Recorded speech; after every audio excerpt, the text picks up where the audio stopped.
So AMD has finally announced its next generation RDNA2 based Radeon RX GPU family, which will feature 50% better performance per watt than existing RDNA based gaming graphics cards.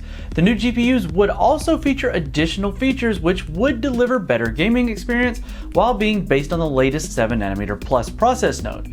Now AMD unveiled that the RDNA2 GPUs will be delivering a similar performance jump over the first gen RDNA GPUs, just like Zen 2 delivered over its Zen 1 counterpart.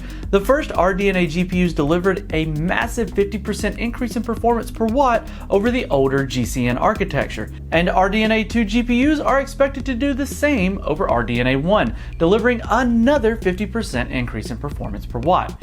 This increase isn't just specific to desktop parts, but also would be seen in notebook segments, as mobility chips based on the second gen RDNA architecture would also be landing in gaming notebooks at the start of 2021.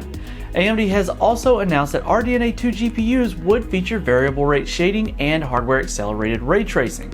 AMD is following suit with Nvidia here, who have already implemented the said technologies on its Turing GPU-based GeForce RTX graphics cards.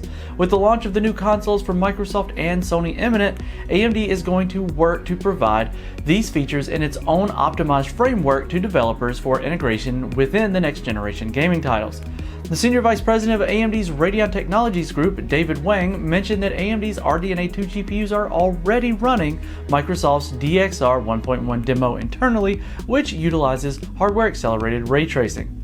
AMD's approach to ray tracing is to offer a simplified development and a speedy adoption, and that is definitely possible through consoles where the mass majority of game developers focus their efforts towards anyway. AMD CEO Dr. Lisa Su has already stated that we can expect a new RDNA2 GPU based Radeon RX high-end family and a 7nm RDNA refresh family to launch this year. The same was stated during the presentation, in which it was stated that the Navi 2X lineup would scale from top to bottom, and as the name suggests, would deliver twice the performance efficiency over its first generation RX counterparts. And we can expect to see open air designs this time around.